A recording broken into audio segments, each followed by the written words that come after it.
오늘 한반도 전 지역에서 전쟁을 일으킬 수 있는 모든 위험을 없애기로 합의했습니다.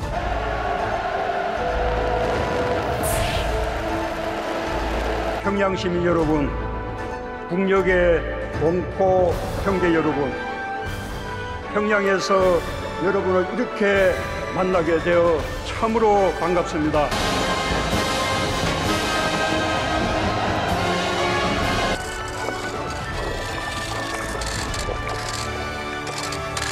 자, 여기서 수고 가주시고요.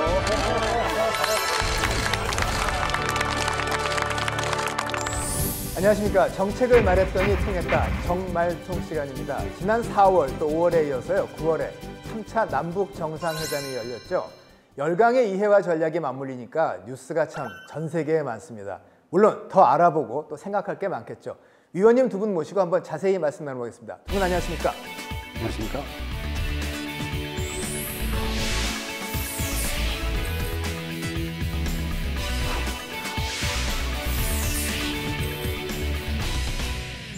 (9월 18일에서 20일) 그러니까는 제법 긴 회담이에요. 근데 평양 남북 정상회담 무엇이 왜 중요합니까? 첫째는 아무래도 가장 큰 관심이 북한이 과연 비핵화 조치를 더 진전된 형태로 내놓을 것이냐 하는 것인데, 이 조치로서 내놓은 게 평양선언 5항에 나와 있는 동창리에 있는 미사일 시험장과 발사대, 이것을 그냥 폐기하는 것이 아니라 유관국의 전문가들을 초청해가지고 참관하에 폐기하겠다는 거, 이건 과거하고 좀 진전된 것이고, 또 한 가지는 남북 사이의 합의인데, 물론 군사 분야에서 굉장히 큰 진전을 이뤘다고 봐요. 예를 들어서 모든 적대 행위를 중단하고 그것을 한반도 전체 지역까지 확대시킨다고 하는 큰 원칙, 훈련도 중지하고 사격도 중지하고, 그다음에 정찰 비행 같은 것도 되게 15에서 20km 정도 동부와 서부가 좀 다르긴 합니다만, 그래서 구체적으로 그런 영역을 설정해가지고 평화지대를 넓혔다. 근데 김성영 의원님, 사실은 또 이런 것도 있어요.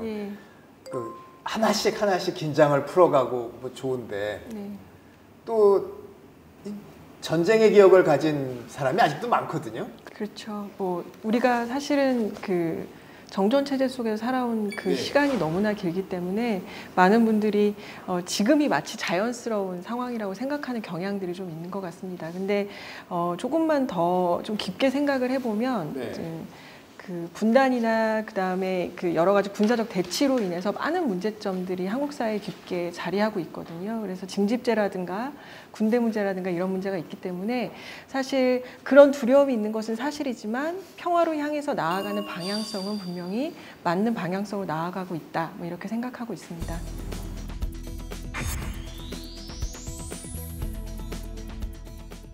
김정은 국무위원장이 직접 비핵화 의지를 육성으로 밝혔습니다. 화면을 먼저 보겠습니다. 조선 반도를 핵무기도 핵 위협도 없는 평화의 땅으로 만들기 위해 적극 노력해 나가기로 확약하였습니다. 육성으로 전 세계에다가 이게 얘기를 한 거잖아요. 근데 이게 무슨 뜻인지는 좀 설명이 필요한 것 같아요. 북한이 완전한 비핵화에 동의한 것은 이제 금년 들어서 여러 차례 이야기를 했습니다. 그리고 지난 4월 20일 당 전원회의에서 핵 경제 병진 노선을 확실하게 경제 건설 총력 집중 노선으로 바뀌었고, 그다음에 싱가포르 정상회담에서도 그런 얘기를 했고, 그래서 사실은 북한이 이 비핵화를 한다는 게 지금은 더 이상 의심할 수 없는, 또 되돌릴 수 없는 그런 사실로 굳어진 것 같아요. 근데 김정은 위원장이 핵을 손에서 놓겠다 또 선언을 한 건데, 이 도대체 정말 그 중요한 핵을 포기란 말을 거의 한 이유는 뭡니까? 그만큼 핵 포기를 통해서 얻을 수 있는 어떤 기대치가 높다는 걸 의미할 것 같아요. 북한이 핵을 개발한 게 그냥 우리가 이것도 필요하다 해서 하는 것이 아니고, 이것이 없으면은 우리 생존 자체가 불가능하겠구나라고 하는 판단에서 오랫동안 노력해가지고, 그리고 많은 희생을 거쳐가지고 개발한 것이 핵무기인데, 그걸 개발한 목적이 자기네들의 체제 안전이거든요. 그래서 이걸 포기한다는 것은 체제 안전이 다른 방식으로, 다시 말해서 미국이 어떤 안전 조치를 취한다든가 북한에 대해서 그런 방식으로 이렇게 보상이 되지 않고서는 불가능한 얘기죠. 북한이 핵을 어떻게 생각하고 있는지를 좀 찬찬히 살펴볼 필요가 있는 것 같습니다. 근데 북한은 국가가 건설기부터 분명한 그 외부의 적을 가지고 있었거든요. 그러니까 제국주의에 대항하겠다, 그리고 미국에 대항하겠다라는 방식으로 국가 건설을 했고요. 이제 그런 맥락에서 북한이 평화를 정의하는 게 우리와는 약간 달라요. 북한 같은 경우에 평화와 굉장히 중요하게 오히려 거의 등치되는 개념으로 이야기하는 게 자주거든요. 이제 그런 측면에서 볼 때 북한한테는 핵은 굉장히 그 자주성을 높이고 자주성을 통해서 평화를 유지할 수 있는 굉장히 중요한 것이었고, 그렇기 때문에 지금까지 계속 핵을 개발하려고 그렇게 노력을 했었고. 그럼 핵이란 게 북한의 핵과 또 핵을 운반하는 미사일, 이게 군사안보 전략이기도 하고 더 나아가 체제 전략이기도 한 것 같은데, 말씀 듣고 보면 한날 한시에 나온 건 아니군요. 오래된 거네요. 그러니까. 예, 그게 역사를 보면 80년대 한 중반 정도로 많이들 보고 있습니다. 그때부터 영변의 핵시설들을 아주 확충하면서 본격적으로 5메가와트 그 흑연 감속로 이것을 가동을 하면서 플루토늄을 추출하고 그랬지 않습니까? 그래서 그 전까지 남한과 미국이 핵무기를, 전술 핵무기를 많이 보유하고 있으면서 또 많은 훈련을 통해서 위협을 가하니까 북한 입장에서 이거 안 되겠구나, 우리도 뭔가를 가져야겠구나, 그렇게 생각하면서 좀 더 적극적으로 나왔는데, 그게 90년대에 들어와 가지고 이제 소위 1차 핵 위기로 불거진 거죠. NPT 탈퇴한다고 하고 IAEA 사찰관 다 돌려보내고. 그러니까 80년대를 지금 잘 생각해 보면 그때부터 이미 북한은 경제로 굉장히 어려움에 직면하게 됩니다. 왜냐하면 사회주의권 내에서의 사실은 그 경제적 그 교류가 굉장히 중요한, 경제의 중요한 부분이었는데, 이미 80년대 중반 이후부터 동구권이 무너지기 시작하면서 북한 경제가 어려워지기 시작했다는 거죠. 그러니까 북한은 그때부터 이거는 두 블록의 싸움에서 혼자 외롭게 남을 수 있겠다라는 현실 인식을 분명히 했었던 것 같고요. 그렇기 때문에 소위 말해서 경제적으로 급성장하고 있는